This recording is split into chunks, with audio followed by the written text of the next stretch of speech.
Welcome to another edition of the Bear Down Chicago podcast with your hosts, Ryan Dangle. You picked a tie? What are we, True. in Europe? I'm sorry. Soccer? Ties happen in the NFL, man. They're called draws, right? Yeah, dude, why? Why are we doing? No, absolutely not. All right, well, you got to keep your own record now because I don't have a tie column. I got a win-loss column. Patrick Sheldon.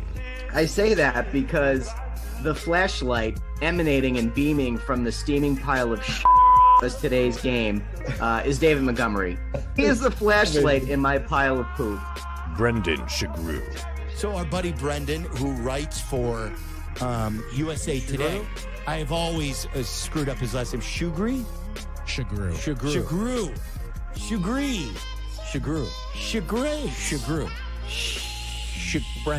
Brendan. And Jack Wright. Sorry, Captain Flo's over there.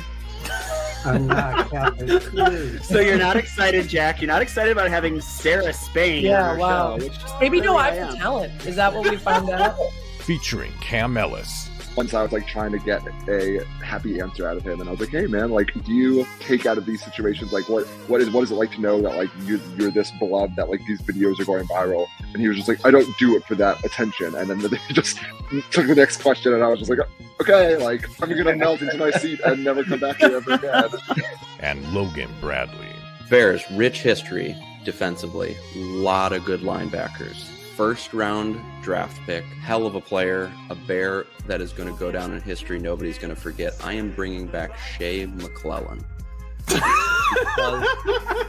The Bear Down Chicago podcast. Yeah, we're that Bears podcast. All right, folks, welcome into another edition of the Bear Down Chicago podcast. Now, I am your host, Ryan Dangle, and eventually this video is going to go away. There it is. Hey, hi, everybody. If you want to follow me on Twitter, it's at Ryan Dangle. Just need a minute here.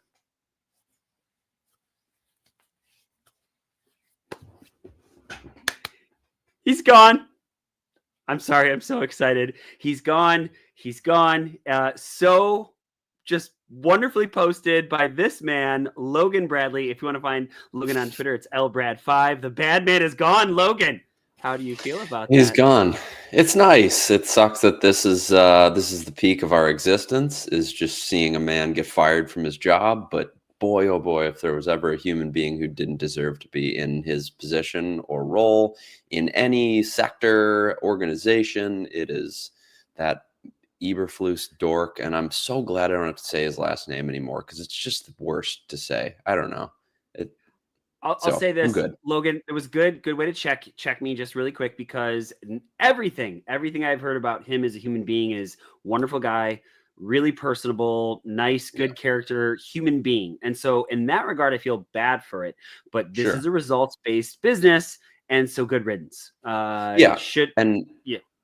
just start to not feel as bad for people when it's someone who refuses to like admit their mistakes and take accountability. That's when I'm like, I don't feel bad. So sure, great guy, get the F out of here.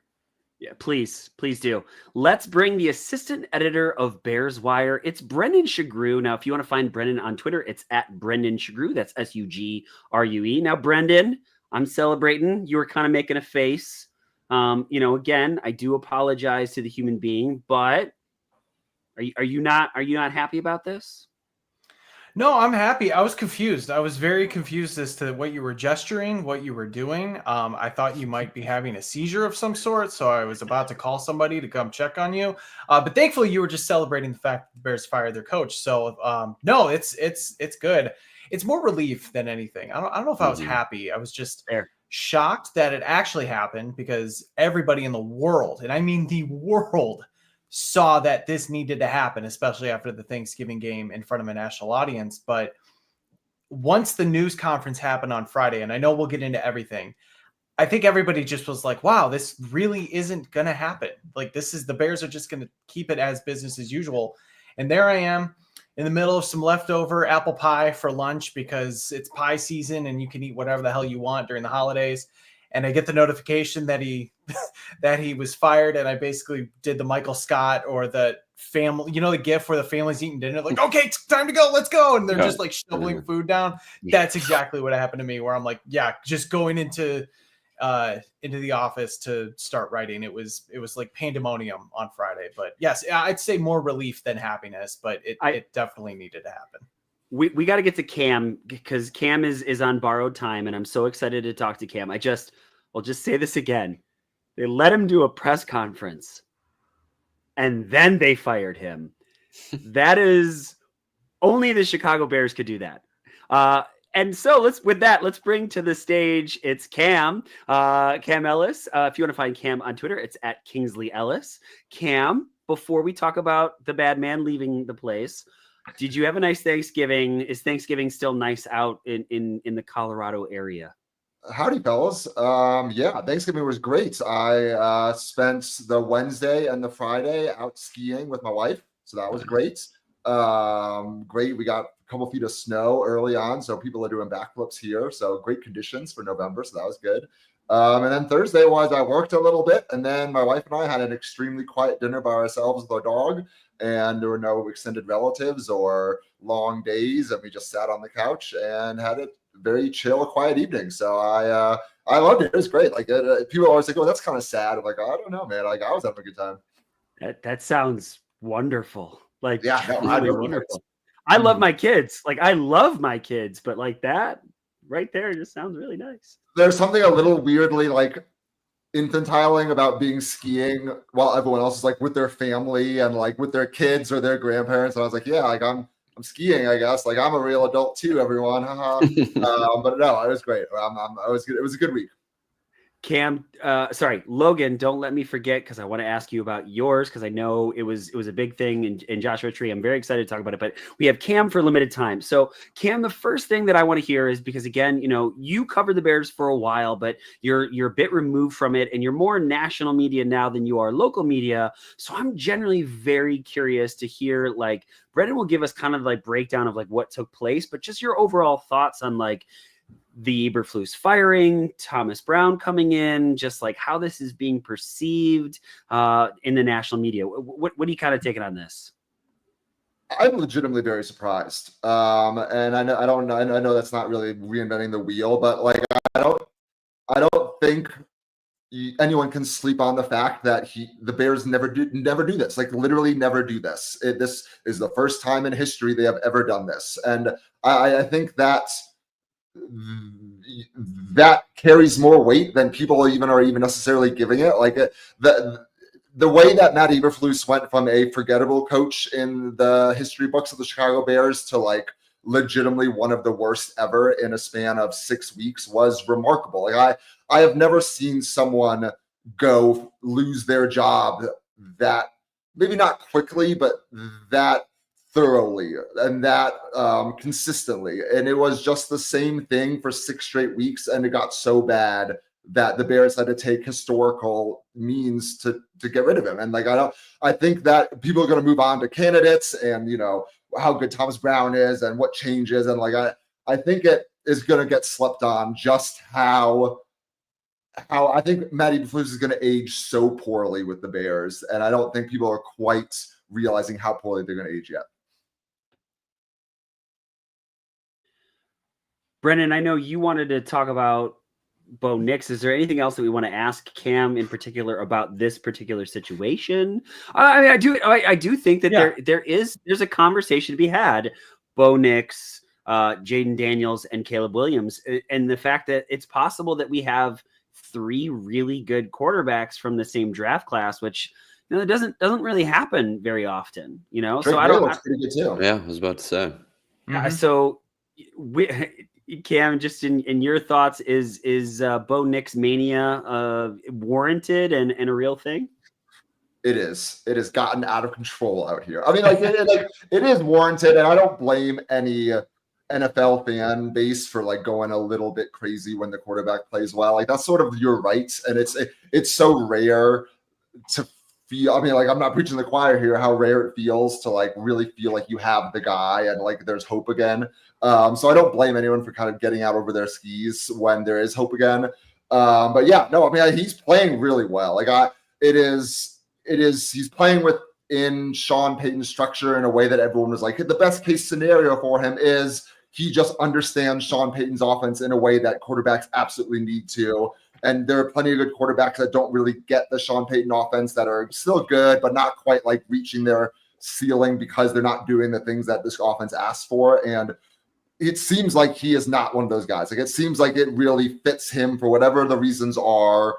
And like, he's already playing at what I think a lot of people thought his ceiling was going to look like. Like, he was sort of considered like, oh, you know, like if he has a good 7, 8, 9, 10-year career, like that's going to be awesome. Like, and if he plays like this, that's going to be a great career for Bo Nix. And he's already looking like someone that has like another level to him that I don't think anyone in the scouting process necessarily thought.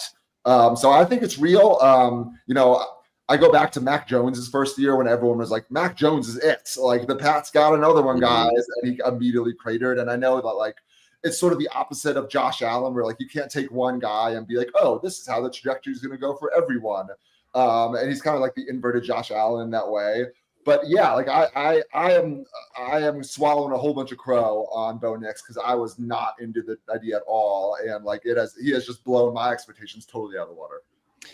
All right, I got a quick question for Cam here, and it's basically impossible to answer, but give me your moving forward long term of this rookie quarterback class. Who would you take at this point? That's a great question. And I really like what Drake May's doing. Like, Drake May looks legit. I think Drake May, like, I just see Justin Herbert so clearly. Like, and I know it's kind of a tried and true, like, it's kind of an overplayed comparison, but like, the comparison is just so ingrained whenever I watch. I just see Justin Herbert there, and like, I've always been kind of overly bullish on Justin Herbert. Even when like the stats don't necessarily say that he's actually that good. I'm like, no, like my Chargers Super Bowl bets lose every year because I'm just like, Justin Herbert's going to do it this year, guys. Like, it's fine.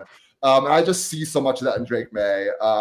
You know, I'm going to hedge here and say that like literally all 4 of them, I don't think there's going to be a bad one. Like, I think this is the next proverbial, like, you know, historically great QB class. And I think some are obviously going to be better than others, but I don't think they're going to flame out the way that typically a class has, you know, 95% of the guys are not that good, and there's 1 or 2 kind of good guys. Like, I think it's okay to occasionally say this is the exception to the rule, and I feel comfortable kind of saying that about this draft. But I think it's Drake May, and I think right under that, I think the more convincing argument for me, not convincing, the more interesting argument is to Jaden Daniels or is to Caleb Williams. Like, that is more, I think. For me, at least, that's where I would sort of get stuck in the weeds versus, like, I think Drake May is going to be the best guy, not necessarily has played like the best guy, if that makes sense. That's fascinating. I want to go come back to the Bears here, Cam, just a little bit. And so, you know, you cover the Bears. You've been in Hallis Hall. You've talked to a lot of these people as part of the Bears organization. Do you have any faith that they will pair the correct coach with Caleb Williams moving forward? Yeah, I actually do. I think, you know, I sort of smirk when everyone's going, oh, same old Bears. Like, this is not the same old Bears. This is quite literally the opposite of the same old Bears. And like, yeah, maybe George McCaskey comes in and goes, oh, I want Mike Vrabel because he has a low tone of voice and like has a big chest and is a manly man. And like, that's going to be awesome. And it's very possible. But like, I think you can't look at the Bears quite literally firing not only a head coach but an offensive coordinator for the first time in the middle of a season ever and say this is the same old Bears. I get why fans would do that because for 25 years it has been the same old Bears, and like you're not going to get over that in 2 weeks. But I think you look at what's happened in the last week and you go, this can't be the same old Bears because this hasn't been the same old Bears, and I feel okay with giving them the benefit of the doubt. Like I think Kevin Warren knows what he's doing. I don't know if he can scout quarterbacks and is watching film, but Kevin Warren seems like a guy that has it put together in a way that maybe Bears showrunners haven't in years past. You know, I think you could look at the stadium and situation and kind of argue that, but I trust Kevin Warren still. I don't think there's anything been like an egregious mistake yet where they go, oh, he doesn't have it in him. Like it might be not as quickly as I think people when they hired Kevin Warren going, oh, they're going to change it immediately. Like culture's going to be different next year. Just watch. Like it may take a little longer to drag this franchise into modern times than I necessarily thought. But I don't see why being pessimistic right now makes any sense based on the last 10 days. Last question, because Cam, I know you gotta get going, and you got a lot of stuff going on, a lot of stuff to write here. Thomas Brown, is anything you're hearing being said, whether it be coaches talking about it, closed door, national media, anybody saying anything about Thomas Brown to give Bears hope, or is it, hey, just pump the brakes and let's move on to next season? I mean, the only thing I'm hearing are Bears fans giving themselves plenty of hope about that. So no, like I think that's. I think that I see a lot of the Antonio Pierce thing from last year in this, where they're like, oh, we're not going to necessarily we're probably going to have eyes for bigger targets than Antonio Pierce, but we're going to give Antonio Pierce the chance to win the job. And he did. He went out and win the job. And I get that it maybe didn't go so well the second year, and maybe they're kind of regretting giving Antonio Pierce the job now. But to me, that sort of dynamic is the same thing where they go, hey, man, we're going to interview other guys. We're the Chicago Bears. We can't just hire the 5-week offensive coordinator for the next job. But if you kick ass for the next 5 weeks, we're going to give you a real interview. And I do believe they're there. I don't think he's just, the steward of the team for the next 5 weeks until, a Big 12 team can come calling for him. I think he'll get a real shot. I think the Bears, this is I'm sorry for making you guys gag here, but the Bears brand is too large in this moment for them to just go in and keep the offensive coordinator. They're going to go. I think the Harbaugh thing is kind of stings a little bit. I bet they probably wish they gave Harbaugh a little more of a shot than they did. So I think they're going to go out and just let Ian Rappaport report all the big names, because I think they're the crown jewel of job openings this offseason. And I don't think the crown jewel of job openings just internally promotes without looking elsewhere. Cam, yeah, sorry, Brendan, please. I was just gonna say 100%. You haven't seen this happen with the Saints or the Jets, and today, all of these insiders are coming out saying, "Yeah, this guy could have interest. This guy could have interest," and some of that is definitely agent talk. Hey, get your name out there and kind of gauge some interest. I do have one. I hate my internet. I hate it. So do we. At least you froze nicely. Yeah, we can hear you. Get it in quickly. That's what she said. Oh no. Okay, so he's gone now. This is good podcasting. This is content creation, fellas. Hell yeah. That's why we do it. I think maybe Brendan, should we wait for Brendan to come back? Because Brendan's he's got great questions. Oh, I'm sure he does. Oh no, he's gone. And that's the kiss of death. He got too mad at my opinion. He's I don't care. I don't want to be here anymore, guys. Get this guy off my podcast right now. Yeah. So yeah, my dial up. Yeah. So I'm literally in a shed. And so usually it's you can hear me. Sometimes you just can't see me. Wait, Brendan is back. Let's get Brendan in because I want to hear his question now. It's waiting there for me. Brendan, what's the question? This might be my last show. I swear. I don't know if I can handle this anymore. Last question, quick, Cam. You were at the end of the Matt Nagy era, and you heard and saw players kind of their, what their mentality was at the end of that regime. This was really bad with Matt Eberflus. Yeah. There were guys just openly questioning what he was doing. My question to you is, did it ever get that bad in your opinion? Because did Nagy ever truly lose the locker room like Matt Eberflus lost his? No, gosh, no. I mean, I think maybe the last month they were as out, only because it was so obvious that he wasn't coming back. But I don't remember 6 weeks of guys going on ESPN at 1,000 or whatever and being yeah, I don't really know what that coach's decision was. And it was I felt it kind of went under the radar how many guys just openly, talk trash about the coach on the record for the last 2 months. I don't remember that ever happening with Nagy. I think I think Nagy was like way more of like a cool dude to hang out with and like in the locker room, if that makes sense. Like he was always very approachable and players always liked him. Like, I didn't get the sense that guys wanted to, have the proverbial beer with Matt Eberflus the way they did with Matt Nagy. Like, and I think that's fine. You don't like I don't really want to have a beer with my boss like that. That's okay. But once you're not good at coaching, then you're not like fun to be around or a good coach. Like then that's when you go talk to Cap about the decision making or whatever it is. I think once you lost, even if you didn't really respect his coaching acumen, once you kind of lost the brotherhood locker room acumen, that's when you're just like, why is this guy here anymore? Like, what does he add to this scenario? But like, I don't know. You guys tell me. I don't remember guys talking crap about him for 6 weeks before he got fired. No. The only one that came to mind was Allen Robinson coming out saying like, "Oh, he's lost the guys." But Allen Robinson was kind of a schlub his last year. Yeah, who didn't Allen Robinson talk shit about? Like, but yeah, no. True story. Cam, I miss your face, and it's nice. It's nice having you on, and I know you're a very, very busy man. And Sunday nights are usually tough, but hey, when the off season hits, we're gonna have more Cam. Correct? Correct. I will be there. Awesome. Hey man, enjoy some skiing and some like sleep filled like all the way through the nights for me. Guys, like, I'm overly rested. I the other day I told her I was like, I think I sleep too much. And she was like, you should probably not think about that. And I was like, yeah. I hate you. Great to see you, Cam. Take care of yourself, right, buddy? You guys. I miss Cam. Any thoughts about that? Because we got some people we got to thank.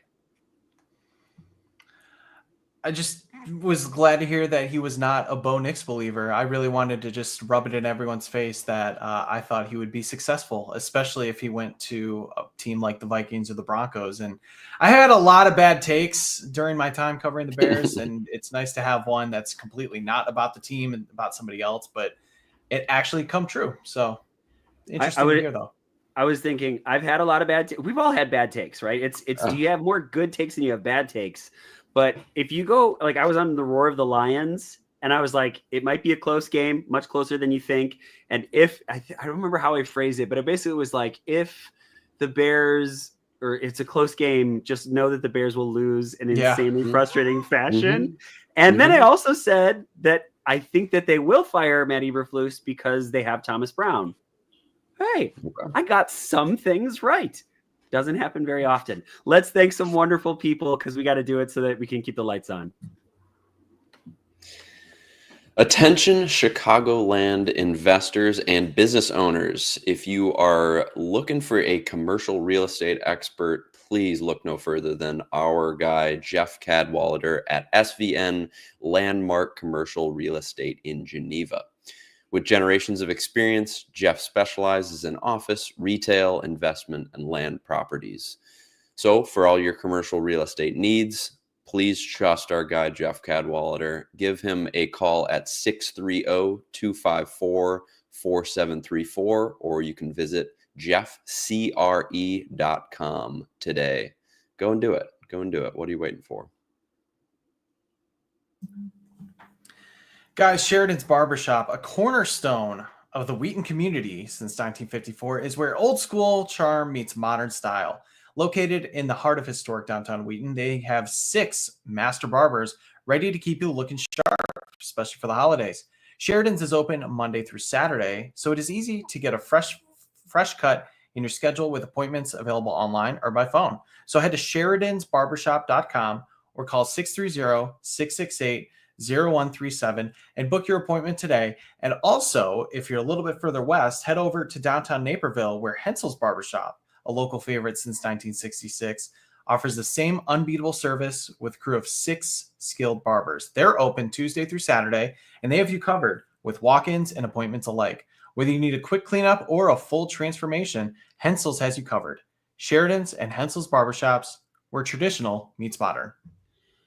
If you talk to Jeff Cadwallader or you go to Hensel's or Sheridan's, please let them know that the guys at the Bear Down Chicago podcast say hello. All right, Brendan, you're so good at this. Instead of a Brendan's breakdown, can we have a Brendan's recap of the events that took place, including just the insanely asinine press conference of, hey, here's how I'm going to handle the rest of the season. Just kidding. I got fired and I didn't know it. Like, can you walk us through, like, maybe from the time Caleb gets sacked and Flus doesn't call a timeout because he's a dumbass or something, I don't know, blames Caleb for it, then gets fired. Can you walk us through that whole thing, please? Sure thing. And I'm going to do this by memory. I have no notes. So let's see if I get everything. Okay. So the Bears lose on that last second desperation throw because after Caleb is sacked, the clock starts running. Caleb is trying to hear the play call come in from Thomas Brown. He doesn't hear it, or at least it's a QB draw or something. So he has to audible, goes to the deep shot. Time runs out. Of course, we know Eberflus doesn't call the timeout. The entire world is roasting the Bears during this time. I don't think I've seen it. I don't think I've seen as many national pundits and just people watching the game talk about the Bears like I've seen during that Thanksgiving game. It was unbelievable. I'm sure you've heard all the snippets from all the pregame shows and everything like that. It was crazy. It was everywhere. So that happens. Matt Eberflus talks to his team in the locker room and essentially gives a message saying, hey guys, well, these are tough times, but we got to stay together. All that BS crap that he's been doing the entire time. And finally, according to multiple reports, Jalen Johnson was the one specifically who had enough. And he basically cussed out Flus for 10 to 15 minutes. It came out today. He was talking a bunch of trash. He basically chased Flus out of the locker room. Also, not everybody was in. Yes. You can call time out. Yes. You call 15. Yes. 15 minutes. Did you say 15 minutes? That's what Jake Glazer said, and I thought the same thing. I'm like, that is excessive. You have to have pure, unadulterated hatred in your heart Just for a built human up. being to be able to go on for 15 minutes. Brendan, I'm sorry. You're doing a freaking phenomenal job as always. That just blows my mind. Like, I knew that he yelled at him, but I thought it was like a one-off, like, you don't know what you're doing. But 15 minutes. You've been holding on to that for a long freaking time. Mm-hmm. Sorry. Brendan, please keep this train rolling, doing a phenomenal job. Oh, it's crazy. And what's even crazier is not everybody was even in the locker room to hear this message. DJ Moore reportedly was getting treatment done because he took some hard hits. He wasn't even there. So the head coach is addressing his team when one of the team captains isn't even there. So that tells you another thing about Eberflus's attention to detail and how much he cares about his players. So then after that, you start to hear some reports coming out from players with the media inside the locker room. Keenan Allen was like, we did enough as players to win this game. That's debatable, but still a message received. Kyler Gordon didn't want to get into what was talked about, what the message was in the locker room. So that came out before this whole thing about Jalen Johnson came out. So you knew something had happened, and the guys just clearly, they didn't know what was going on. It was just, they were sick of it essentially. So all of that is happening, and the world is waiting with bated breath on Friday morning to see if Matt Eberflus actually will get fired. In the locker room, real quickly in the locker room, Kevin Warren and Ryan Poles were in there longer than usual, talking to the players. Another indication that something may be up potentially. So everybody's waiting to see if Matt Eberflus is going to do his 9 a.m. Zoom press conference. It was scheduled, but there was no link that was sent out to the Bears beat reporters. So that was an indication like, hey, is something actually going to happen? Could they be delaying it? The link comes out like 5 minutes after the time runs out. Go figure. That's just, what the Bears do apparently. And Matt Eberflus talks for 9 minutes. 9 minutes of him sounding very defeated. I don't know if you guys listened to the press conference when it was going on or after. Go back and listen to it, because he sounded like somebody who had a really rough night or didn't get any sleep. It was very interesting. And he talked about how he was confident that he was going to be coaching San Francisco the very next week. And then 2 hours later, the Bears actually fired him. And the whole reason that they still kept the Zoom press conference on was because they had a meeting scheduled during that time to talk about Eberflus's future. They simply figured it was an oversight. They didn't even think about the Zoom press conference. Another issue when it comes to Bears management. and they just kind of let him roll with it, and they weren't done deciding what he was going to do. So instead of delaying it and letting people think something might be happening, they just let him talk to the media, take those questions, and then shortly after, he informed all of the coaches that he was fired. And now Thomas Brown, who was the passing game coordinator like less than 3 freaking weeks ago, is now who became the offensive coordinator, is now the interim head coach. He is literally the meme of Michael Scott with long hair, shaking his hand with Ed Truck, just wondering how the hell he got there. Rest in peace. Okay, so the whole thing that I've been thinking about a lot lately is Ryan Poles. How culpable is he for all of this?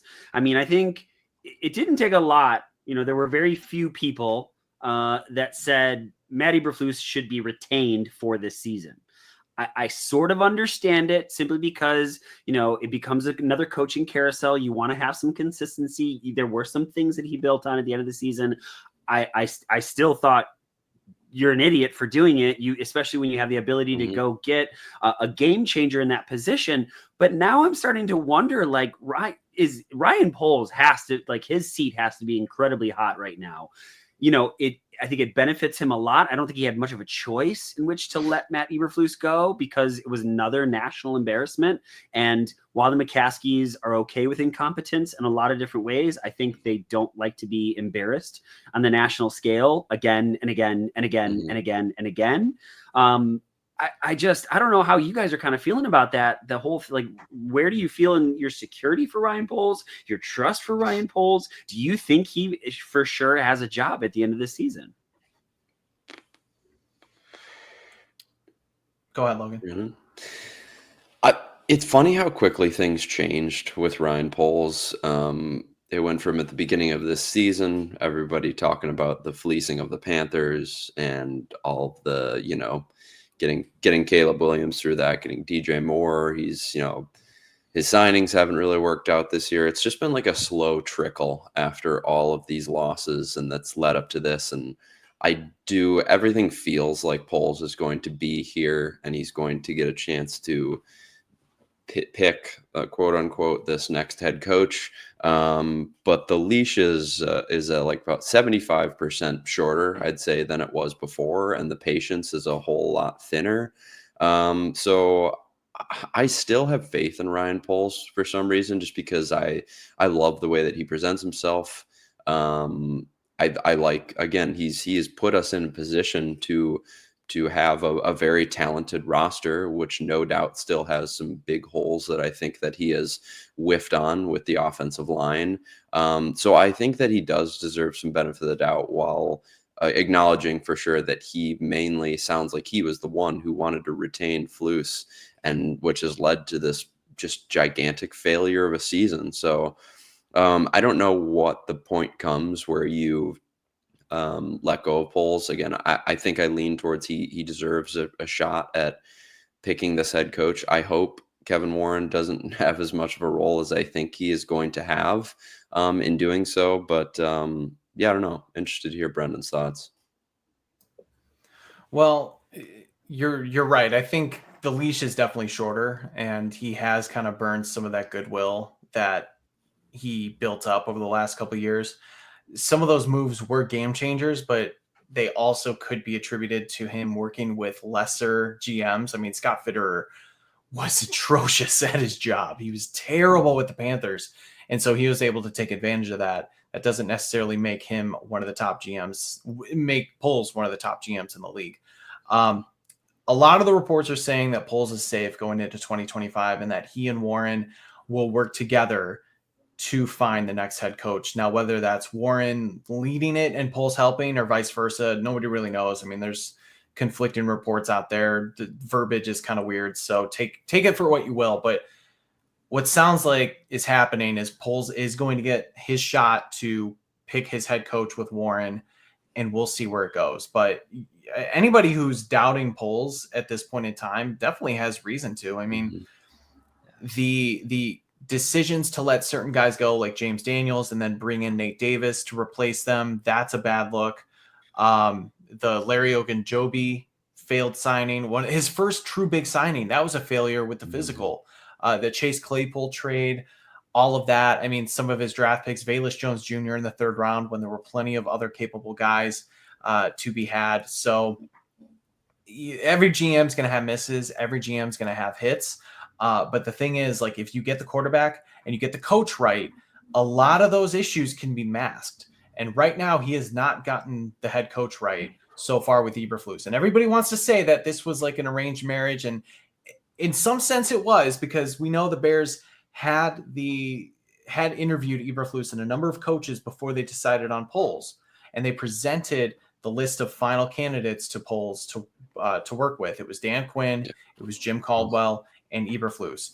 And Poles picked Eberflus. That was his guy. But again, the process to get there, this is where it all comes down to it. Like, process to get to the final result has not been good consistently with this team. So you have to hope that they finally get it right with a president who does have more football acumen than the previous president with Ted Phillips. Agreed. At the very least, Kevin Warren has seen multiple teams. He's been a part of good teams as well in the front offices, whereas Phillips has just been an accountant for the McCaskies and left his way into a president's role. So I do feel more comfortable about that. But yeah, it's a very pivotal offseason for Poles in particular.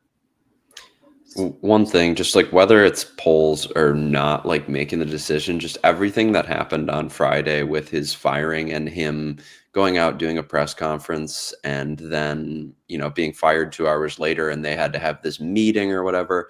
The base thing is that it's just so scary to know that that group of people, from that group of people who was such a just PR disaster that day, that's the group, whoever it is specifically, that's going to pick our next coach. And if you can't just figure out something as simple as like firing a head coach that everybody in the fan base wanted to be fired and wanted to celebrate so bad, you even botched that, how are you going to hire the right head coach? No, that's the thing, Logan. The firing part, just taking the human emotions out of it, Dangle, because I know, like, from a human level, it sucks. But the process-wise, that's the easy part. Yeah. You send them out and you get that done. And then the hiring part, that's where it's hard. It's so much easier to tear down than to build up. And the fact that you didn't think about the fact that your coach was speaking to the media and you didn't say, oh, maybe we should delay it, even if we're not sure. Like, even that, everybody saw something potentially coming. Just save it for noon.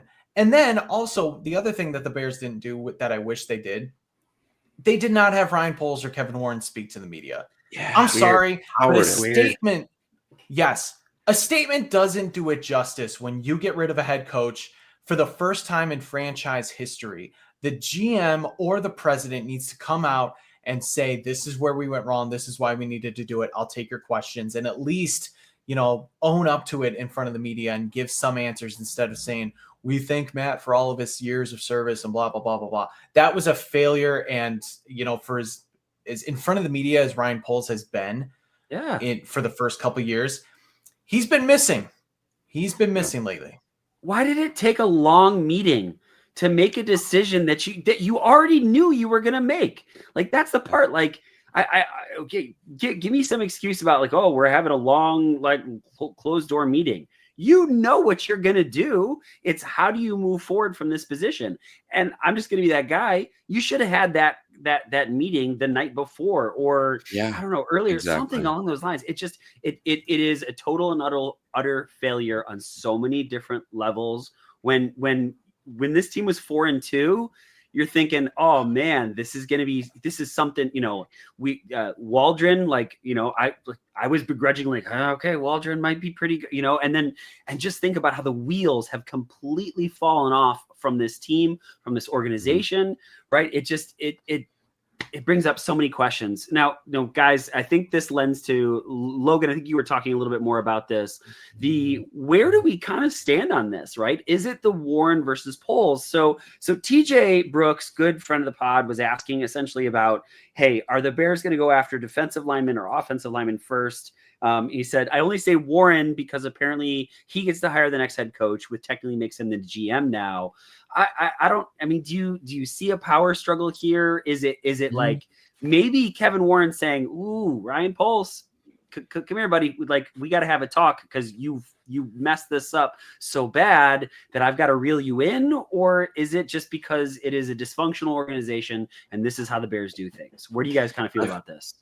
Yeah, I think it's just because this is just top to bottom a dysfunctional organization. And again, what we were just talking about, the process of firing Matt Eberflus was so bad. And I think that the one thing that like tells you about the organization, from the McCaskies down to like whoever the head coach is, I just have a funny feeling that the communication between those groups of people is absolutely horrendous.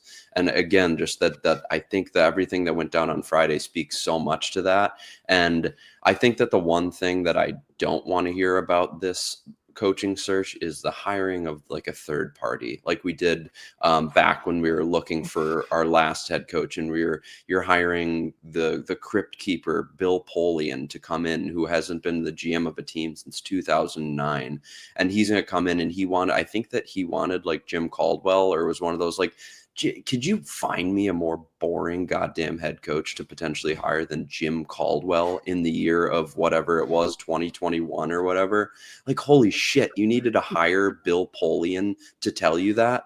Stop. Don't rely on a third party. Let Warren and Poles either screw this up or make the right choice, but make it like a small group of individuals. Again, just hopefully those two. I would like for it to be honest, I would rather it be Ryan Poles. I don't trust Kevin Warren for some reason, just because he's botched like the one job that he's had so far with this stadium planning and everything. So I have, I hate coming on here and just being negative, but like I do have very little confidence that they could get that decision right with those two people. But again, just don't hire a third party. Just one of those two guys. Make the call. Interview guys, make the call. I think that's what's going to happen, though. That's good news if you're like Logan and you're worried that they could hire somebody like the 33rd team to come in and do your search for you. Oh my God, that's atrocious. As far as I'll just, to TJ's question, I will say Ryan Poles still has control over the roster. I'm not worried that like Kevin Warren's going to be the one telling him which center to sign or anything like that. Now he'll give input, whether it's warranted or not, no pun intended. But because you saw certain things like in Hard Knocks where he's going over the financials for DJ Moore's contract, and it just kind of felt like he's just there to get airtime or something. This was Poles is doing. So I don't think that's going to be the case. But in the head coach's situation, that is where they're going to work in tandem at the very least. And I will say, because everything runs in parallels with the Bears. This is just like in 2017, 2018, when Ryan Pace and Ted Phillips had their choice of head coach. And this was kind of Ryan Pace's chance to find the guy on his own. The process to find Matt Nagy, say whatever you want about him, all of that. He was one of the hottest names, and they went to, they flew private to go to the different areas. They interviewed a ton of guys. It was Pace and Phillips. Look back, and the process to find their guy was sound. They did it the right way. And Nagy did have some good years in Chicago. So the process was much better in that sense. I do think it's going to be very similar to what we saw then. Only this time I do trust Warren more than Ted Phillips. If you have concerns about the stadium, I do too. And that is kind of a failure right now in Warren's part.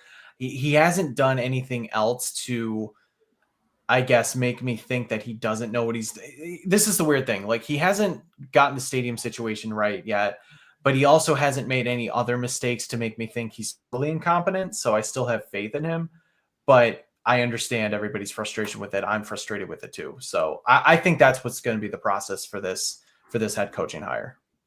Logan, I know you got to get out of here really, really soon. So before you do, can you just give me because I think you and I are on opposite pages on the Thomas Brown situation, and just your parting thoughts on how you feel about Thomas Brown before you get out of here. Yeah, I definitely don't have anything at all against Thomas Brown. I think that we're gonna find out a ton about Thomas Brown over the next month and a half, and I think that I'll feel more comfortable answering this based on that. So kind of like what my thoughts were the other day that I said to the group, and I think I've come a little bit past this, but was just like the idea of just like going with an internal guy is scary to me, and I think that I'm just kind of scarred as a White Sox fan, because like the White Sox are so bad. They're a terribly run organization, and they consistently are just going in-house, and you're picking people from an organization that's bad. And I don't think that necessarily applies to Thomas Brown straightforward, because I think football and baseball are very different. But yeah, like the idea of an internal hire does scare me, but at the same time, my opinion of that kind of doesn't matter. And we're just going to find out over the next 5 weeks exactly what Thomas Brown does. And I think, thank God that we did have him and that he showed a little bit of promise in the whatever 3 weeks that it has been, because I think that his presence alone made the organization and the higher ups comfortable enough to make the decision that they've never made before, to fire Matt Eberflus, because they realized at that point, it's like, okay, you can either play out the rest of the season with this lame duck head coach that obviously is an idiot and isn't the thing for Caleb Williams, and none of the players respect him, or you can cut your losses now and you have a guy in-house who you maybe view as a potential head coaching candidate. You don't get to just hire Ben Johnson off the street right now and try him out for 5 weeks. So if you have a guy that you think even remotely could be the head coach, you try it out. So they did that, right? And I think you give it that. And I think that my one last parting thought, and I'm like kind of like trying to say this to myself and trying not to be like too hypocritical, but like with this whole hiring process, I hope that we don't get like too spooked by like what has happened in the past with the Bears. Like, I think we need to like approach, like, I liked what Brendan was saying about the Matt Nagy hire. That was like almost like a little bit different of a hire for the Bears. And he was NFL coach of the year. And at the end of it, sure, it didn't work out and he got fired. And there were a lot of things that we hated about him. But I do agree that the process was right there. And we made a hire that was a little different from before. I don't know. I think it's just, let's not get too caught up on what has happened, while we definitely need to acknowledge that and just hire whoever they think is the best candidate at the end of it all. I've gone in 8 different directions, but I'm excited for Thomas Brown. I think there's plenty of promise there, but also just let's not get too scarred by what's happened in the past. Just assess what's going on now, who the best candidates are, make the best decision based on that and based on Caleb Williams. Logan, you made me laugh. You got passionate. You made some excellent points as always. Really, really happy you're part of this podcast, buddy. I know you got to get going, and enjoy the rest of your Sunday night, my friend. Yeah, absolutely. Appreciate you guys, and we'll see everybody soon. I appreciate all the listeners too, and everybody coming along, but we'll see you guys next week. Yeah. Bye, Logan. Bye. Hope you find your dad. Thank you.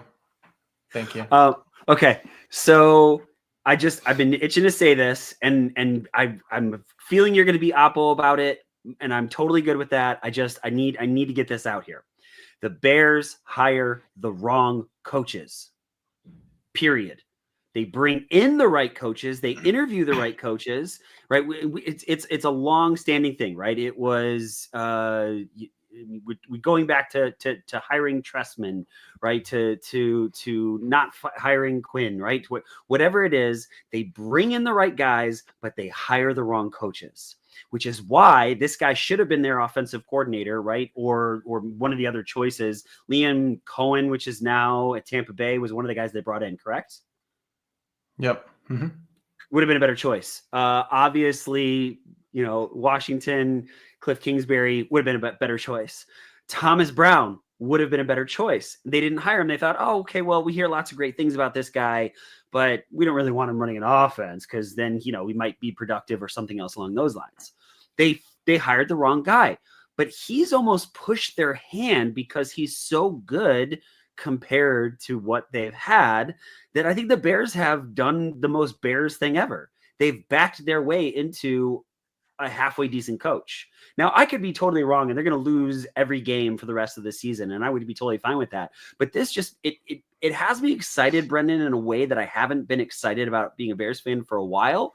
I'm going to be cheering for wins. I'm going to be cheering for them to win out. I don't care if they playoffs and it screws a draft pick, whatever. I needed Matt Eberflus to be gone because I want to see this is a tryout. I think Logan said that so well. You have the rest of the season to try this dude out and to be like, okay, we love the direction he's headed. Maybe he's not quite there yet, or maybe like this is the guy. The chemistry with him and Caleb is there. It's so good. This is what we're gonna do. This is the route we're gonna go. Or you go, dude, you suck. You're not a good head coach. Maybe you're going to be a decent offensive coordinator, but you're not that guy. And thank you so much. We're going to hire whoever it is. Whew, sorry, I'm excited. You're excited when I haven't been excited, because Matt Eberflus has continually taken that joy away from me. The mismanagement of the clock, the mismanagement of defense in key situations, taking offensive or defensive players off the field in key situations, not just all of it has been so frustrating. And just, it's a breath of fresh air to know that a guy that has done his job pretty well, albeit for a very short sample size, is going to be running the show. It just makes me happy. You're excited because it's new and it hasn't hurt you yet. That's the thing. I think. Fair. Yeah, we and I could we could probably go back to September 2022, and we can look up the episode where the Bears beat the 49ers at halftime. And I remember talking about us saying the Bears made halftime adjustments. Matt Nagy never did that. Matt Eberflus knows what he's doing. He's a leader of men. He's got these guys disciplined, all of that stuff. And it's not to like poo-poo on anything. Like that's all we saw at the time. And we thought the team was going in the positive direction. So I understand why you're excited about it. I'm more just nervous about everything because Thomas Brown, yes, he has injected life into this offense. The offense still hasn't been that great. Like, let's be real. They didn't score points in the first half against the Lions. I'm pretty sure they only had 2 first downs, which came on the final 2 drives. That's a bad half. And if the Lions didn't screw up and turn the ball over and fail some play calls, 16-0 should have been like 28-0 or something like that. So the offense wouldn't even had a chance to get back into the game in the second half. And they still had issues. They still had blocking issues. They had penalty issues, a lot of things. So yes, the offense looks better, but I think we're looking at it with rose-colored glasses because of how bad it looked the final few weeks under Shane Waldron.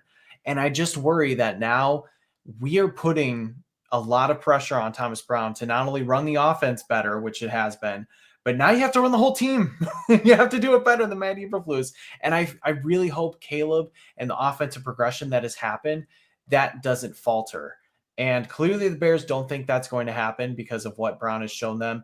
And the offense, the players have responded. They talked about how Brown is instilling an intensity and accountability in players, at least on the offensive side of the ball, and they think that can happen on the defensive side. Yeah, I just worry that like it's going to be too much, and now where you were progressing with the offensive side, that's not going to be as much, and you're still going to be a middling team.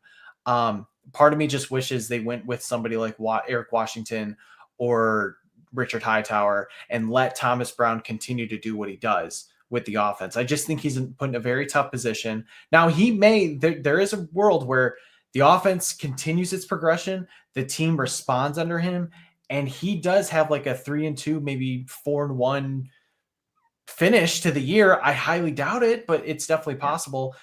But then I do think you're put in a weird situation. Like, okay, do we go with the interim guy because we saw some progress there, and do we kind of shut ourselves out from all of these outside candidates because we do want some continuity there? It's just, I don't know. It's a very weird situation.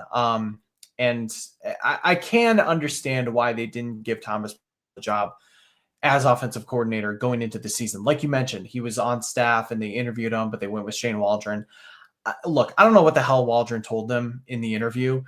Clearly, he bamboozled them, or Matt Eberflus had no idea what the hell type of questions to ask, because this guy was not suited for a rookie quarterback. A rookie quarterback needed somebody to hold his hand, to simplify things a little bit. Yeah. And Shane Waldron just kind of said, yeah, you can do whatever you want. Like, here's all the reads, just pick from them.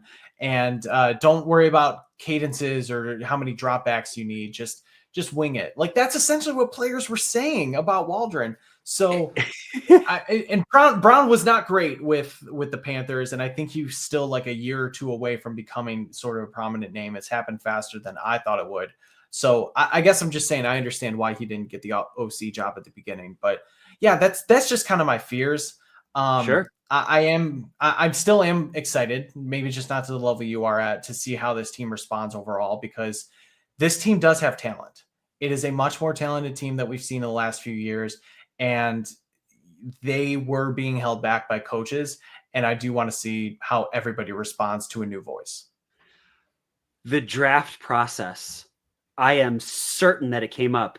Caleb with structure equals ta-da, and no, not so much. And you went with Waldron, who's, as you said, just like, hey, here's a bunch of reads to, kind of do what you like. What?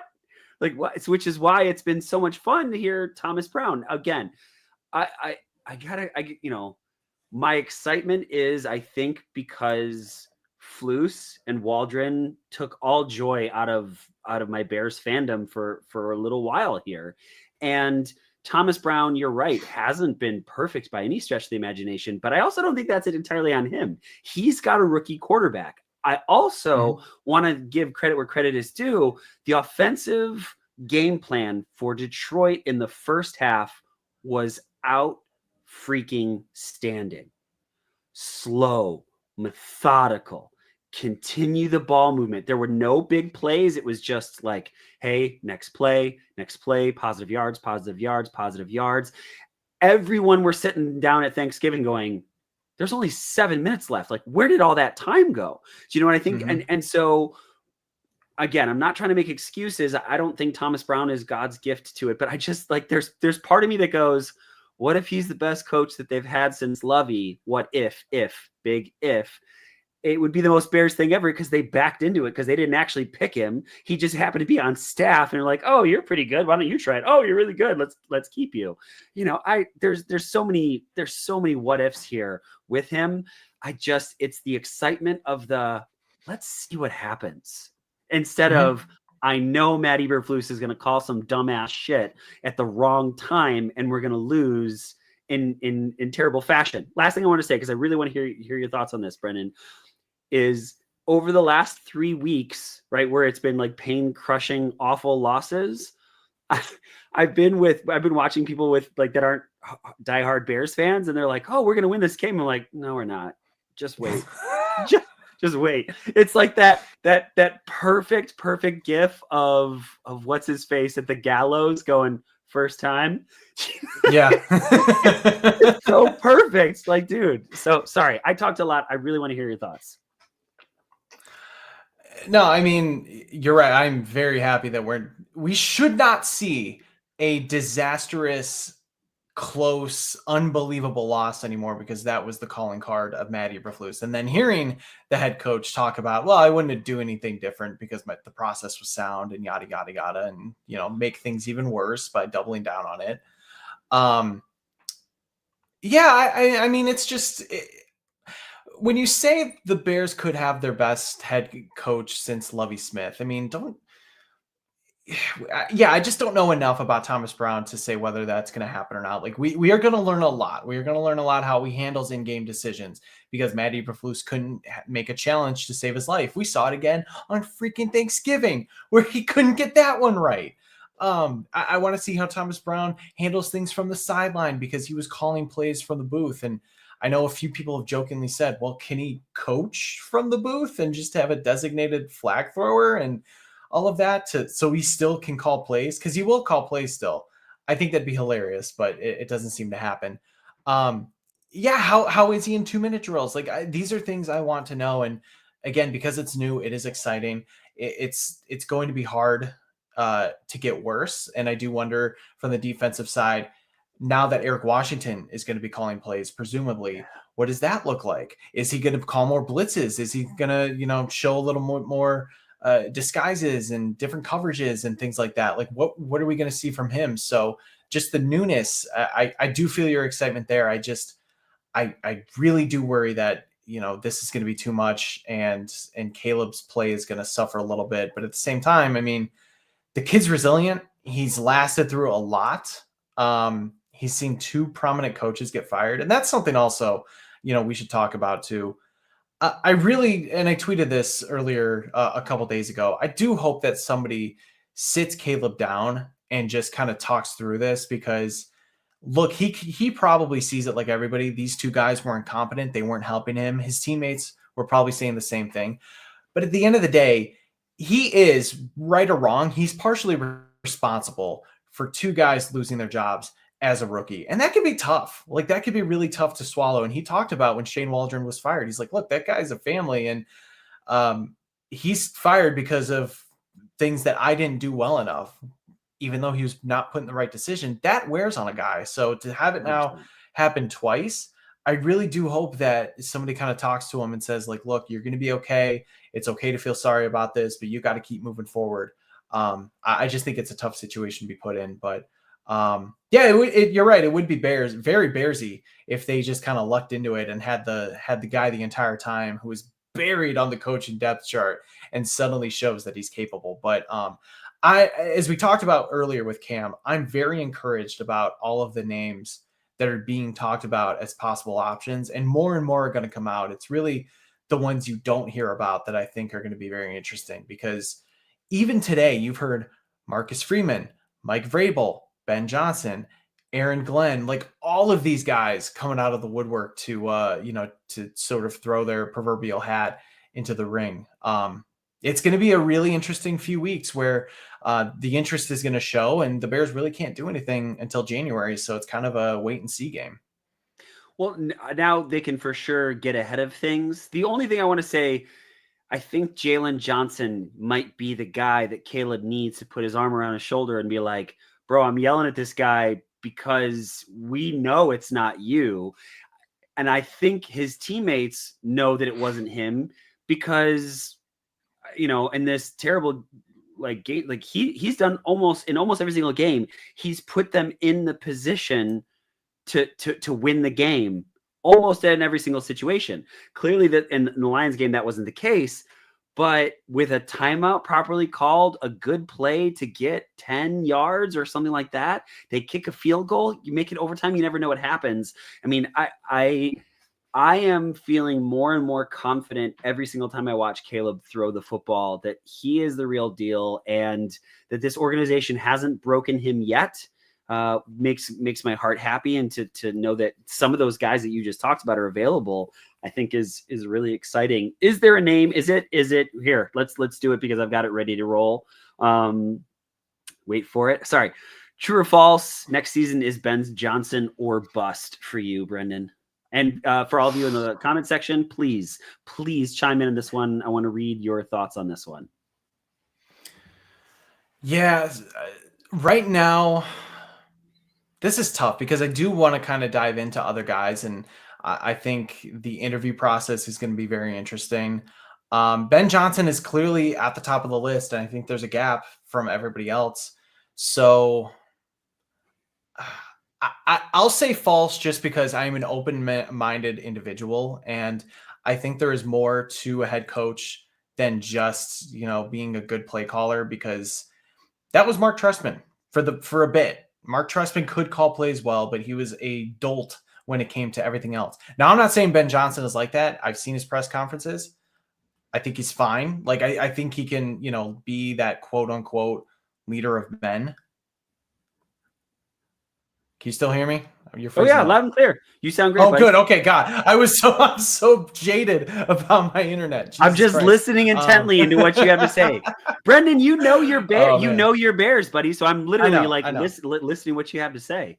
I appreciate that. Anyway, so I've seen what Ben Johnson can do when it comes to his press conferences, how he communicates with the team, at least as much as I can. So I don't think that's going to happen with him. I think he can be a good head coach. However, you just can't tie yourself to one candidate. I think everybody, there are pluses and minuses with every single person. You just want that guy who can be both an innovative offensive mind, in my opinion, who also can be that quote unquote leader of men. And I think that's such a stupid, Shane Norling, our guy that we had on earlier last summer, he said it best. He's like, that's just a stupid buzzword. Like, you get guys who are good coaches, and then they create the culture and they become the leader of men. That's basically how it is.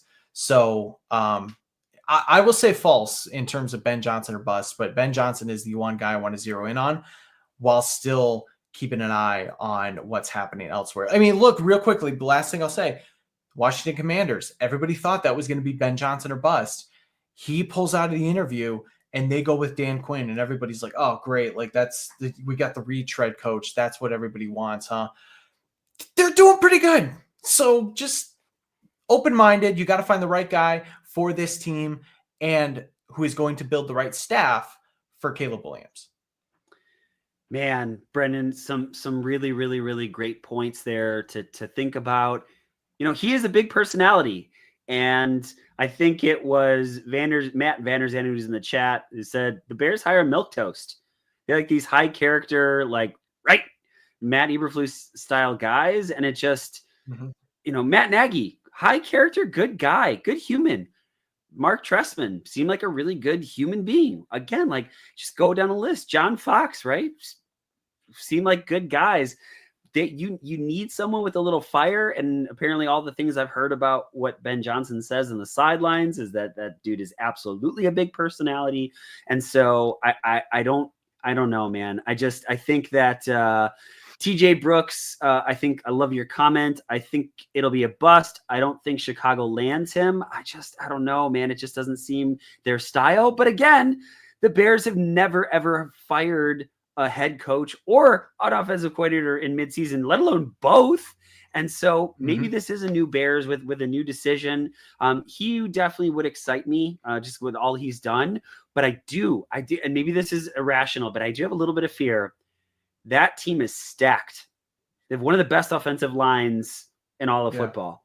They have one phenomenal wide receiver, one halfway decent one, two very good running backs, a good tight end. You know, a lot of people could be good offensive coordinators given that situation. You know, I want to see someone that has done it with less, because the Bears tend to give their head coaches a little bit less. But to that point, wouldn't you think that Ben Johnson would come here, come to Chicago? He's seen them now multiple times a year. He knows what they're working with.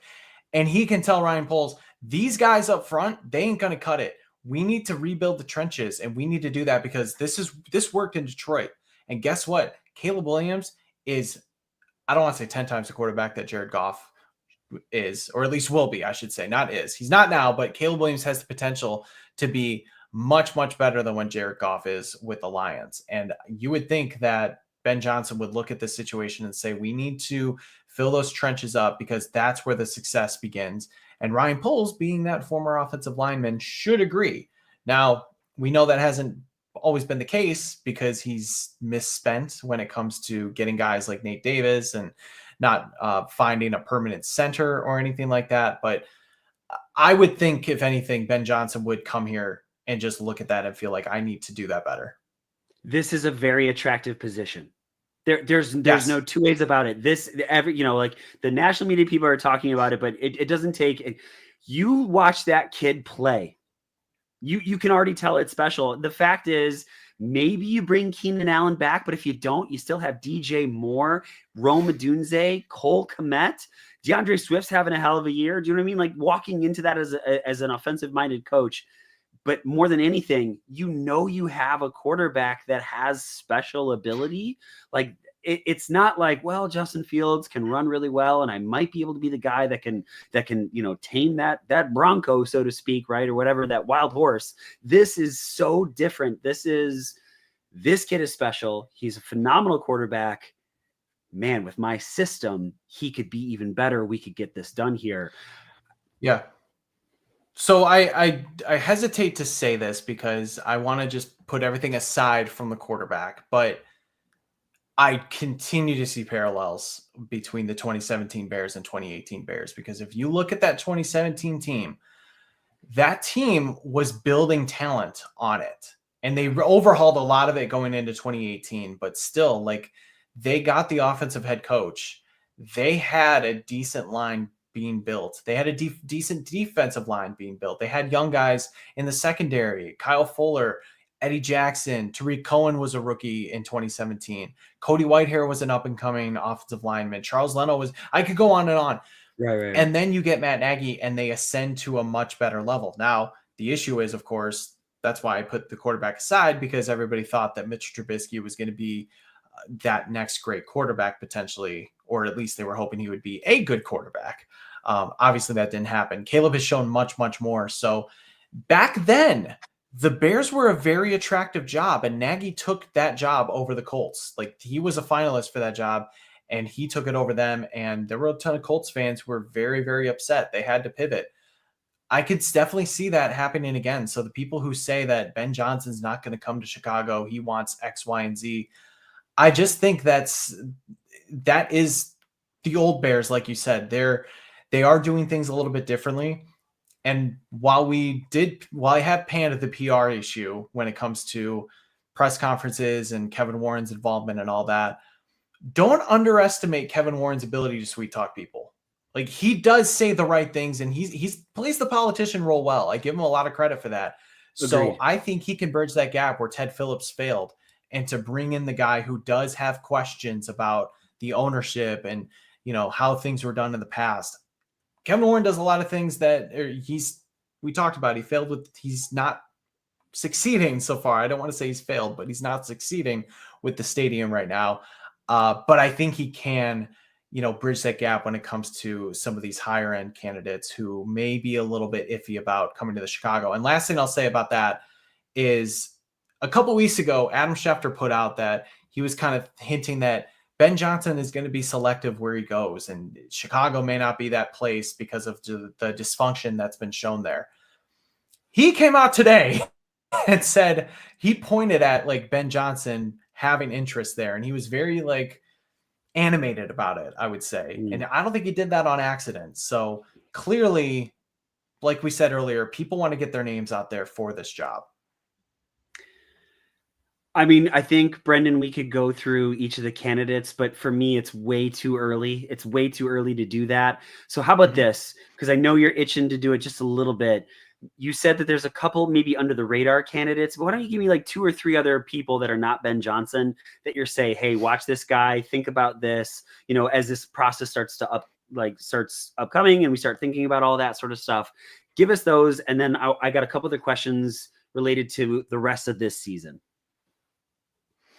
All right. Well, I mean, you mentioned one before, Liam Cohen with the Bucks. I think that he's not only done a really good job with Baker Mayfield, it's somebody Baker wanted from his time with the LA Rams, but one of the, selling points for when he was interviewing for the Bears OC job was that he had worked with college coaches before. He had worked with Will Levis, and Will Levis succeeded when he was with Kentucky. So he knows how to work with young quarterbacks.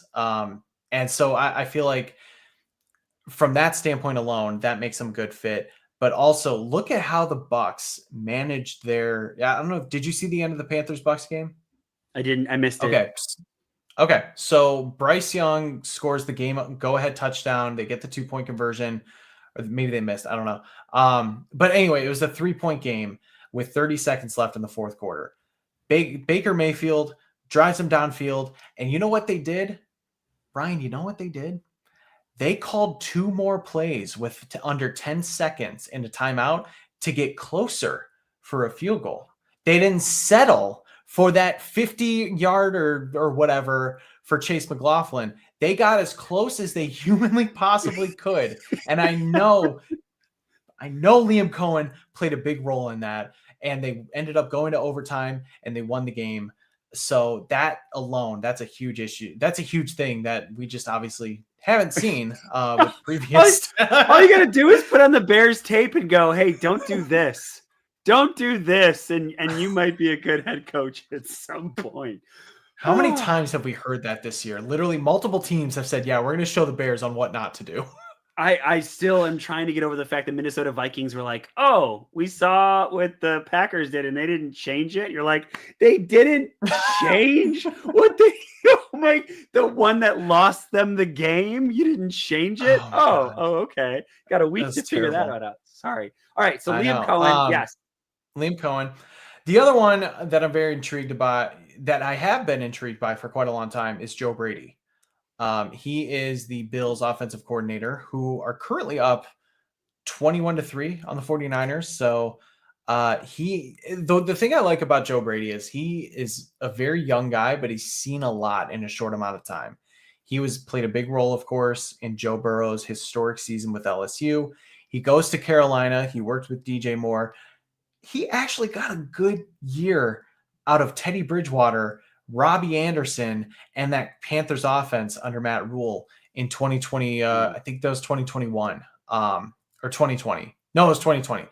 And Bridgewater had like 3,500 yards. Robbie Anderson, chosen, whatever, and DJ Moore each had 1,000 yards.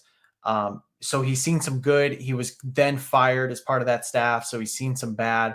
He came up with the Bills again as the quarterback's coach and then became the OC when Ken Dorsey was fired. So, and I think he's still only like in his mid to late 30s. So I like the amount of football that he's seen. I like the organizations he's been in. He's been in good and bad organizations.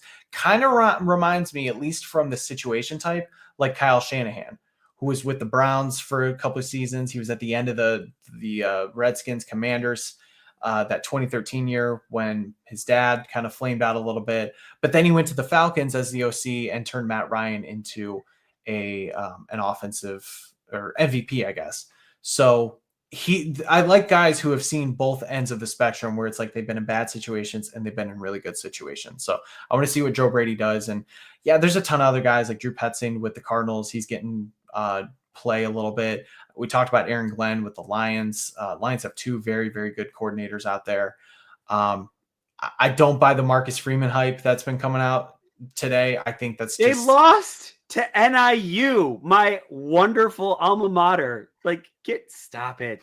But they haven't lost since, and they're going to the playoff, baby. Thank you. And he did say, he's like, we needed to get he didn't say it like this, but he essentially said, we needed to get our ass kicked to realize who we are, and they have not lost since then. So thank you. Yeah.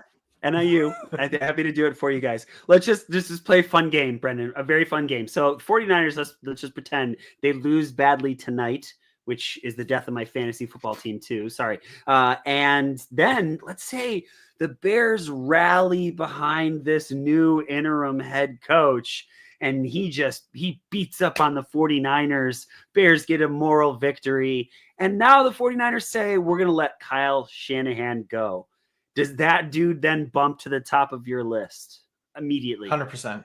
100 freaking percent. I mean, look, no coach is perfect. Every coach needs that secret sauce. I mean, shit, Andy Reid was known as Andy Reid was the Kyle Shanahan before Kyle Shanahan. Eagles, baby. Yeah. Yes, even with the Chiefs, with Alex Smith, it just wasn't good enough. They were good, but there was a ceiling there. And in comes Patrick Mahomes, and now they are unstoppable. 3 Super Bowl titles later. He is now considered one of the best head coaches of all time simply because of that. Kyle Shanahan is a good head coach. And I think I want to shout out, I think it's Scott Lewis from the 79th and Hallis podcast. Love those guys. He equated it to Andy Reid leaving the Chiefs, or I'm sorry, Andy Reid leaving the Eagles back in like 2012, where it was just time and they had their moment, they had their success, but it was like, you know what, you may be seeing the writing on the wall, and this core group, maybe that is their ceiling, because he's been there for 7-8 years now. So Shanahan is one of the I still say one of the best coaches in the league. And yeah, if he's coming here, like, you definitely want that. Even though he's a retread, he could really, really do something special, I think, with Caleb Williams in this offense. Think about the quarterbacks that he's tried to work with and he's made successful. Jimmy Garoppolo, Brock Purdy. I mean, shoot, even Trey Lance had a moment and he can't even get on the field with the Cowboys now. So he would absolutely be the top of the top, and I would not hesitate to throw anything he wants at him. Man, Bears fans can dream to go from Matt Nagy and Matt Eberflus to Shanahan. Like, Oh my, it's just getting shivers just thinking about it. I know Patrick Sheldon, who hasn't been on the pod, he's got a lot going on, family, very busy with other stuff. I know he's got his mind that Shanahan, it has to be him or bust. I don't know. I just hope they do something different and they don't bring in the right guy again and then offer it to the wrong guy again. But right now, I'm just thinking about the next couple of weeks. I'm excited to see Eric Washington as a defensive coordinator, not run a prevent defense when you need your solid bend but don't break defense to come in there, to watch maybe some of our defensive backs get a little bit more confidence back, perhaps, and just in playing for a player's head coach like Thomas Brown, and just to see maybe what this dude does in throwing of a challenge flag or running a clock. Maybe you're right. Maybe it's too much and maybe he's going to flounder, but the possibility of it makes me happy. Win-loss for the rest of the way. What do you without knowing a thing about this guy, do you see any wins remaining on the Bears schedule? Do you think that there could be more wins than losses, or is it maybe he gets the one because you usually see a bump with interim coaches and then that's it? What are you kind of thinking right now, buddy, realistically? Realistically, so they go to San Fran next week. We'll see. That's more winnable than it was. I mean, I can't watch the game right now because we're obviously talking. I'm going to watch it after. They're losing 21-3. CMC's hurt again, so that's something. We'll see. I don't think Brock Purdy's doing much. I know he's got the big elbow thing on with his injury. They're still banged up. I think there's a chance, so that could be a win. I mean, let's see. You got the Vikings and then the Lions.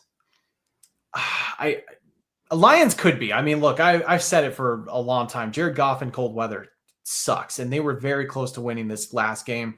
I'm not saying that that's going to be a definite loss. I think Seahawks, short week coming here, that could be something where, on Thursday Night Football where they could win. So, yeah, I think it could be. I really realistically think it could be 2 to 3 wins. Anything 4-1, I'm not predicting at all. But yeah, we just got to see. I really have very little basis for what's going to happen. But like you said, that part is exciting because we don't know. You can't know if something's shit if you don't know it's shit yet. So like, hey, why not be optimistic about it? and it could be fun, maybe, possibly. We don't know. All I know is that I don't have to see Matt Eberflus's stupid face when they lose another heartbreaking loss going, what did I do? Like, what happened? Or throwing a challenge flag because it was, you talked about it in one of your amazing posts that you've had over the last 2 weeks, because it was a big play, right? Because he said it was an explosive. So we need to throw a flag because it doesn't matter. 15 yards doesn't matter, but 69 yards, nice, that matters when it comes to throwing a challenge flag. Like that, that was one of the worst explanations I have ever heard coming from a head coach. And that was not hyperbole. Like I was sitting there dumbfounded listening to that press conference live saying, did he just say he threw the challenge flag because it was a big play? And they thought, well, why the freak not? Because maybe it'll come back. Maybe something stupid happened because God forbid our defense let up a big goddamn play. Oh my God, I'm so happy that's over. And Dan Quinn is 8-5 with the Commanders right now. Jim Harbaugh won on the road. Yeah. By the way, I had a trivia question I was gonna try to bring in because I have some takeaways coming up in Bears Wire. I'm kind of recapping the Eberflus era and going over my takeaways of it. Doing some research, I read up on the 2022 Week 1 game against the 49ers. Obviously, we talked about that before. They come from behind. The flood game. There was a quote in there. Yeah, the flood game. Yeah, exactly. There was a quote in there from a prominent player talking about how they won the game because of the hits principle. And essentially like playing hard and being disciplined. And the hits principle, really, that was the reason they won. Guess who said that? Justin Fields? No, come on. I'll give you one more guess. We've Jalen talked about him Johnson? tonight. Jalen Johnson, the guy Woof. who pretty much put Eberflus's head on a spike. He was the one in week 1 of 2022 saying, yeah, this hits principle thing, like that. But it wasn't Matt Nagy. Like you're right. Do you know? It's like, yes. Oh, okay. I know. But that's the thing. That's the funny thing of Jalen Johnson got benched by Eberflus that first training camp or mini camp. Like he was running with the twos for whatever reason. He gets back in the starting lineup. He buys in. And yet a lot of these defensive guys bought in. But after a while, when you just keep saying the same old shit and you keep committing the same mistakes, eventually it all runs dry, and it certainly did. Brendan, this has been a fun episode packed with people that hung out with us for a short bit of time. Quickly, anything that we missed? Anything at all that you really want to get to that we didn't talk about? I mean, we didn't really talk about the game much. I don't know if there's much to be said.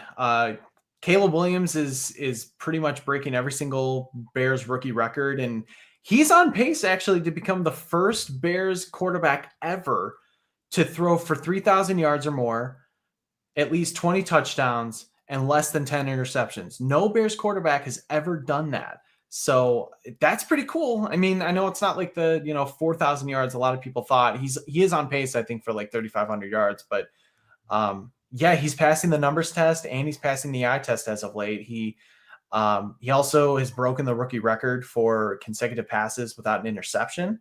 Shout out to Jeff Berkus of Windy City Gridiron, by the way, for being the first to pull that stat. Great work by him. But yeah, like it's crazy to see that the Bears are floundering and yet the quarterback is succeeding with his arm, not just his legs, like Justin Fields. There's something special about him. Every week he makes a couple plays that you just go, wow. And you're right. It's with his arms instead of his legs. And that's been super fun. Brennan, this has been a phenomenal episode. And buddy, I miss you. And it's been a while since we've done this. So I think it's time to get to shout outs for anybody that might be listening to the podcast. So Brennan, who are getting your shout outs this week? All right. So once again, I'll just say Jeff Berkus of Windy City Gridiron. And I'll throw in Lester Wiltfong Jr. as well. A competing site from Bears Wire, but these guys do it right. And I think they share my disdain for all of the aggregators and people that just steal other people's content. They produce good organic materials, whether it's their podcasts or their written work. I'm truly a fan of theirs, and I'm lucky to call them friends. So I just want to shout both of them out for all the incredible work they do, as well as my entire Bears Wire staff, starting with Alyssa, as well as Mike, Lucas, Vinny, and Preston. Everybody going to work over the Thanksgiving holiday. It's tough. I hate when the Bears play on Thanksgiving or any major holidays. It just makes it so much harder when it comes to family. And I literally had to like shush them as I'm like writing something, and I had to like stop an article because my mom's like, okay, we got to eat now. And I'm like, damn it, I'm not done yet. Like this is an issue. And then of course with the Eberflus firing, everybody went into high gear with that. So just shout out to the entire Bears Wire staff. I think, we've had a ton of traffic the past few days, and just really appreciative of everybody's work for that. So yeah, shout out to those people. So a call back to the beginning of the episode. I got an invite to the Roar of the Lions guys. They didn't get an invite back because it's the middle of the night for them and we want them to be sleeping. They know more about Bears football than a lot of Bears fans do. They're really, really, really good at what they do. And it was just fun. We talked about it before. We get a lot of things wrong. We're at the heart of this. We're Bears fans. But it was cool to almost almost all the things that I talked about during that thing, to the point that the Lions were going to have 1 or 2 turnovers. And I saw look on their face in some of the comment section, people like, this guy has no idea what he's talking about. That happened. That it was going to be a close game into the fourth quarter. That happened. The Bears were going to fire Matt Eberflus and hire Thomas Brown. That happened. And so it was really cool to get some things right. And so, yes, I'm patting myself on the back a little bit, but it doesn't happen very often, right? That a lot of the stuff that you say in one episode comes to fruition. So I was pretty excited about that. So huge thank you to all you guys at the Roar of the Lions. So Brennan, I'm going to bring you back for this one. It's just, there's a lot of places you can get Bears content. I know some of you are reading Brendan's stuff. If you're not reading his stuff on Bears Wire, it's so good. It's so well written. It's so well done. So well researched. Brendan he's got his hands everywhere. Like, he's just doing amazing things with all the things that are going out there with Bears. And I just know that anytime I need to, because I'm being dad or doing whatever else it is, I need Brennan, hey, catch me up on this. He'll send me a quick, succinct thing because he knows it. He is so freaking good at what he does. It was wonderful to see Cam Ellis back on the show. Logan Bradley's been back in the show. It would be cool to get Patrick Sheldon and Jack Wright and all of us together at one point again, maybe before the end of the season. Thank you. Thank you for hanging out with us here at the Bear Down Chicago podcast. So that's Brennan Shagru, that's Jack Wright, Logan Bradley, Cam Ellis. I'm Ryan Dangle. Folks, seriously, thank you so very much. And as always, bear down, Chicago.